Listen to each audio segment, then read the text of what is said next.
Hello, this is Gio. Hey, look what I have here. I have a bunch of light switches, and some of them are just the toggle switches, some of them are the dimmer switches. Here's an old push button switch.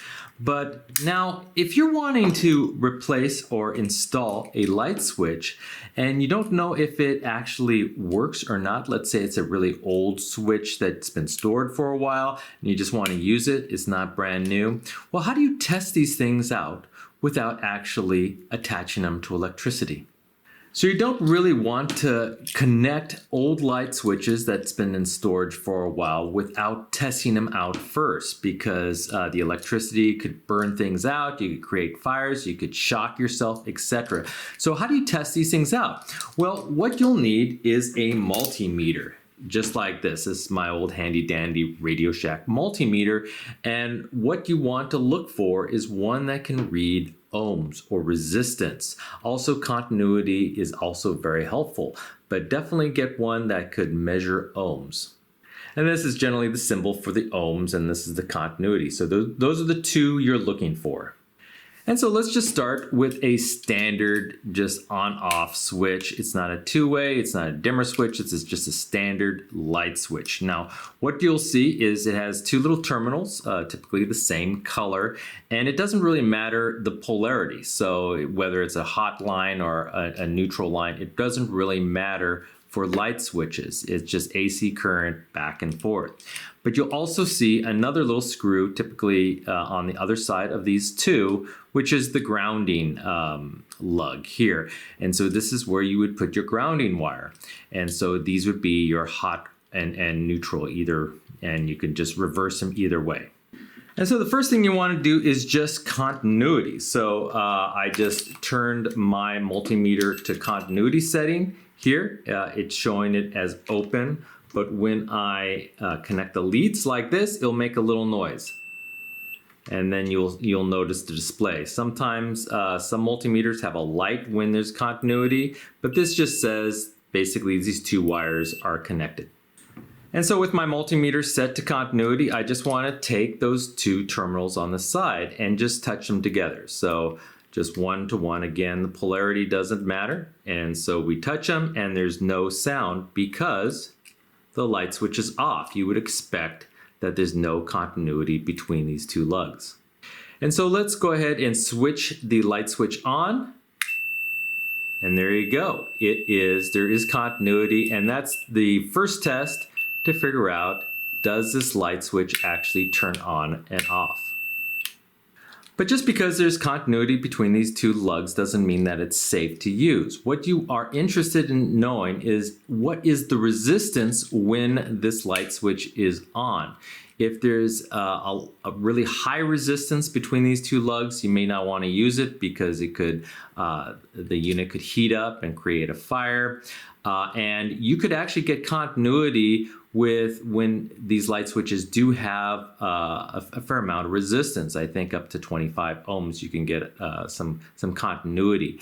But so you definitely want to check the resistance. And so we're going to switch from the continuity setting to resistance. And mine is saying it's off right now because my two leads are not connected. And let me see if I can lift this up so you can see it a little bit better. And then when I touch this, you'll notice a big change. So it notices that it's reading in ohms. It's like, I believe it's like 0.6 ohms. I'm not sure if you can see the point there. Here, let me move it there. So it's like 1.6. And that's basically showing that there is, basically these are in continuity, but the resistance is pretty darn low.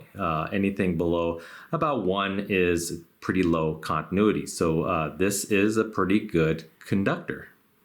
And so back to our light switch here, what we want to do is on the off position, and again, polarity doesn't matter. So we want to touch one of our probes to one side and one to the other side. And let's see if I can hold this with actually one hand here. Just like that. Okay, so it's off. There is no continuity, and there's basically it's not reading any resistance. So, and then we turn it on, and we should see at least some resistance. It's varying between 0.4 and maybe 0.5, 0.3 ohms, and that's pretty good. So that's not really showing a high resistance. There's some good conductivity between these, and so this light switch is good. Anything about below 0.1 ohms is pretty good for a light switch. Now, if you don't get any continuity at all with the toggle switch up or down, or the resistance when the toggle is on really high, then you don't want to use the switch because it could create some issues, perhaps overheat, cause electrical issues, or even create a fire. Okay, so now let's look at this light switch. It's slightly different. This is actually a three-way light switch, and you can control a single light with two light switches toggling back and forth. If one's up and one's down, maybe the light's off. If you put one down, then the light is on. If you turn the other one up, light goes off. So they will work either way depending on the combination of the two switches.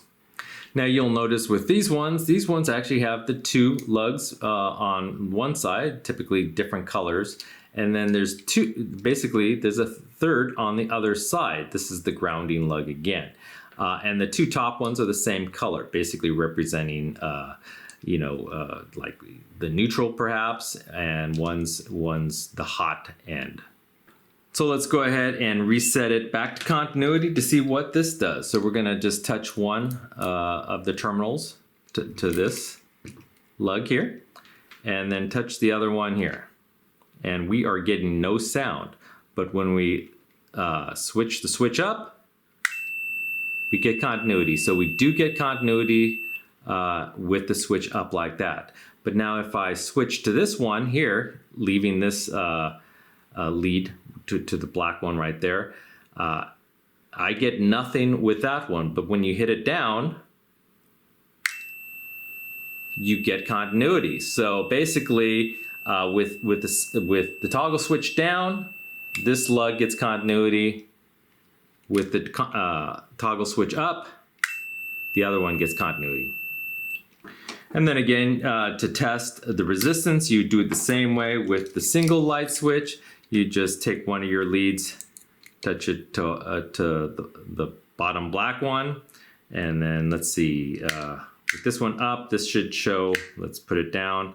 So I'm touching it here, it's off, and then I touch it up, and I should get some resistance, and I'm getting 0.5, 0.4, 0.5 ohms. So that looks pretty good for that side. Now I'm going to reverse it and touch the other side, and that should remain off because there's no continuity. Now when I hit the switch down, I should get something here, and sure enough I do. It's a little higher. I think this is kind of an old switch, but see if I can touch it a little bit better here. Make sure that I'm touching these leads correctly. This shows a little bit of higher resistance. Oh, there it goes. It's a little bit better. This terminal's has a little bit of corrosion on it, so that's probably just causing a little more resistance. But with a good connection, it's showing 0.7, 0.5 ohms. So this switch is still good. We may want to clean off these terminals just to make sure that there's good connection. But so this switch is good. Okay, so just for fun of it, I do have this old-fashioned just push button switch here. So when it's down, I believe it's off. When this little silvery one is down, it should be on. So let's go ahead and put it into continuity mode. The terminals are actually right there and there. It does not have a ground. You could probably connect a ground to one of these, but we'll just go ahead and push this in, and we do not get any continuity. But when we push the on button, sure enough, we get some continuity. And so with the ohms, let's test out the resistance, see if this old light switch has high resistance or not. So here it is off, and then we go ahead and turn it on, and we're still getting, let's see, 1 ohm, 0.8, depending on where we're, 0.5. So there's very little resistance on this old antique push button. So this switch is still highly usable. So I do have this dimmer switch here, but dimmer switches are a little harder to test without electricity.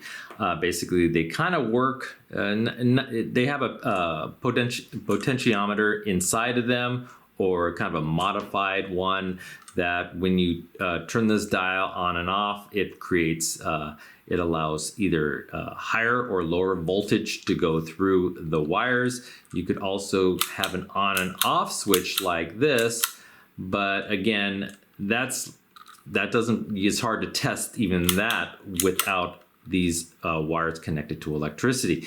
And we do have a grounding wire here. We have a hot lead and some neutral leads here.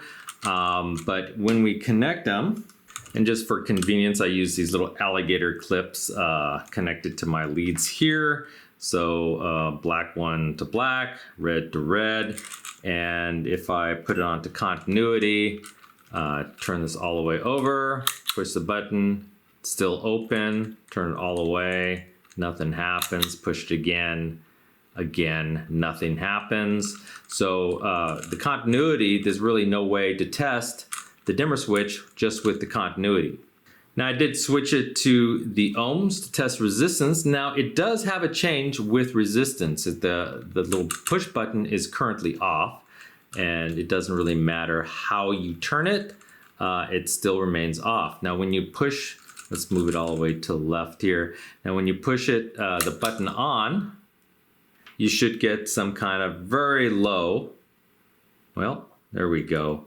I think this is in milliohms. Very low resistance, 22 milliohms, etc. And so we are getting some kind of resistance with the unit on.